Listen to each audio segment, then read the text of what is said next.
آج کے نوجوان فکر مند ہیں کہ ایسا کیا کریں کہ آنے والا وقت ان کی زندگی کے لیے بہترین ثابت ہو۔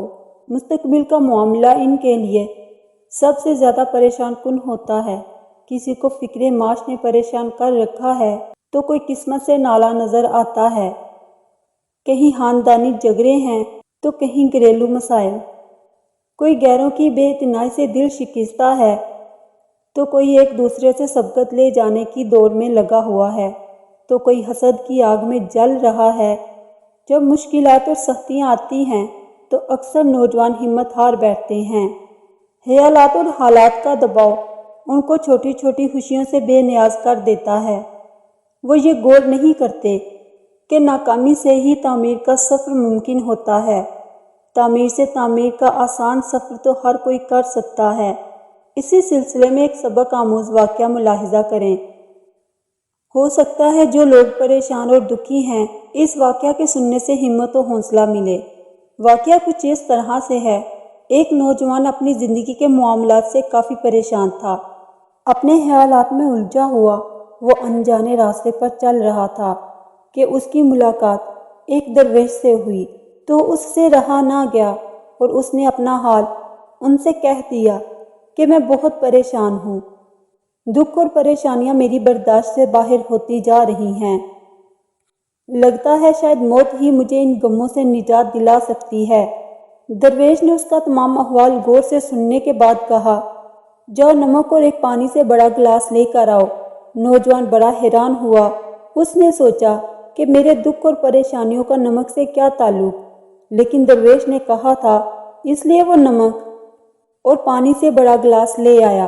درویش نے کہا، پانی کے گلاس میں ایک مٹھی نمک ڈالو اور اسے پی لو۔ نوجوان نے حیران ہوتے ہوئے نمک ملا پانی پی لیا۔ درویش نے پوچھا، اس کا ذائقہ کیسا لگا؟ نوجوان نے کہا، بہت ہی خراب، ایک دم کھارا۔ درویش مسکراتے ہوئے بولا، اب ایک مٹھی نمک لے کر میرے ساتھ اس سامنے والی جھیل تک چلو۔ صاف پانی سے بنی اس جھیل کے سامنے پہنچ کر درویش نے کہا، اب مٹھی پر نمک پانی میں ڈالو اور پھر اس جھیل کا پانی پیو۔ نوجوان نے نمک ڈالا اور پھر جھیل سے پانی پیا۔ درویش نے پوچھا، بتاؤ اس کا ذائقہ کیسا ہے؟ کیا اب بھی تمہیں یہ کھارا لگ رہا ہے؟ نوجوان بولا، نہیں، یہ تو میٹھا ہے، بہت اچھا ہے۔ درویش نوجوان کا ہاتھ تھامتے ہوئے بولے، ہمارے دکھ بالکل اسی نمک کی طرح ہے۔ جتنا نمک گلاس میں ڈالا تھا اتنا ہی جھیل میں ڈالا ہے، مگر گلاس کا پانی کڑوا ہو گیا اور جھیل کے پانی کو مٹھی پر نمک سے کوئی فرق نہیں پڑا۔ اسی طرح انسان بھی اپنے اپنے ظرف کے مطابق تکلیفوں کا ذائقہ محسوس کرتے ہیں۔ جب تمہیں کوئی دکھ ملے تو خود کو بڑا کر لو، گلاس مت بنو بلکہ جھیل بن جاؤ۔ اللہ تعالیٰ کسی پر اس کی ہمت سے زیادہ بوجھ نہیں ڈالتا، اس لیے ہمیشہ یقین رکھنا چاہیے کہ جتنے بھی دکھ آئیں گے وہ ہماری برداشت سے بڑھ کر نہیں ہوں گے۔ ہمیشہ اس یقین کے ساتھ زندگی گزاریے کہ آپ کے ارد گرد بے شمار خوشیاں آپ کی منتظر ہیں۔ آپ کا کام صرف ان کی کھوج لگانا ہے اور انہیں اپنی جانب راغب کرنا ہے۔ یاد رکھیں، وہی اپنی منزل پر پہنچتے ہیں جو راستے کی تمام رکاوٹوں کو ہٹاتے ہوئے آگے بڑھتے جاتے ہیں۔ اپنے خالق کے ساتھ اپنے تعلق کو مضبوط سے مضبوط کرتے رہیے۔ میری ویڈیو کو مکمل دیکھیں، میرے چینل کو لائک، شیئر اور سبسکرائب کیجیے اور بیل آئیکن کو ضرور پریس کیجیے تاکہ میری آنے والی ہر نئی ویڈیو کا نوٹیفیکیشن آپ کو مل سکے۔ 40 گناہ ایسے ہیں جو کبیرہ گناہ ہیں، لیکن ہم مسلمان اس بات سے آگاہ ہی نہیں۔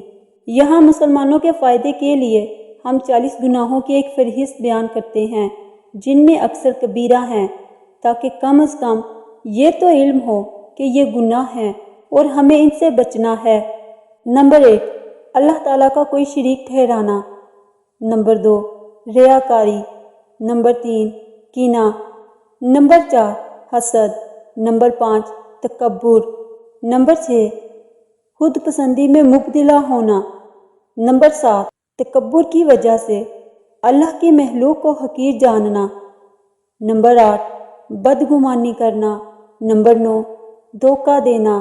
نمبر 10 لالچ، نمبر 11 حرص، نمبر 12 تنگ دستی کی وجہ سے فقراء کا مذاق اڑانا، نمبر 13 تقدیر پر ناراض ہونا، نمبر 14 گناہ پر خوش ہونا، نمبر 15 گناہ پر اصرار کرنا، نمبر 16 نیکی کرنے پر تعریف کا طلبگار ہونا، نمبر 17 حیض والی عورت سے صحبت کرنا، نمبر 18 جان بوجھ کر نماز چھوڑ دینا، نمبر 19 صف کو سیدھا نہ کرنا، نمبر 20 نماز میں امام سے سبقت کرنا، نمبر 21 زکوٰۃ ادا نہ کرنا، نمبر 22 رمضان کا کوئی روزہ چھوڑ دینا، نمبر 23 قدرت کے باوجود حج نہ کرنا، نمبر 24 ریشمی لباس پہننا، نمبر 25 مرد و عورت کو ایک دوسرے سے مشابہت اختیار کرنا، نمبر 26 عورتوں کا باریک لباس پہننا،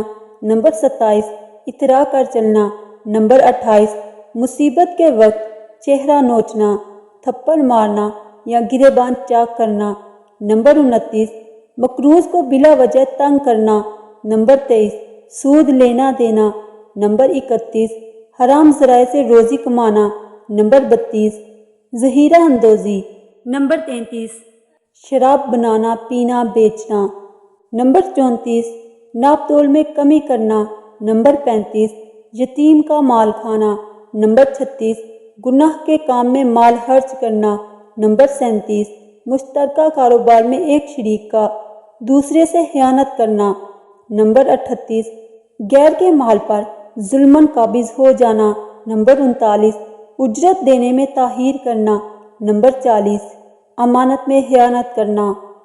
یہ چند باطنی اور ظاہری گناہ ذکر کیے ہیں۔ ان سب گناہوں کی معلومات حاصل کرنا اور ان کے احکام سیکھنا ضروری ہے۔ افسوس کہ مسلمانوں کی ایک بڑی تعداد کو ان گناہوں کی تعریفیں تک یاد نہیں کہ یہ ہوتے کیا ہیں۔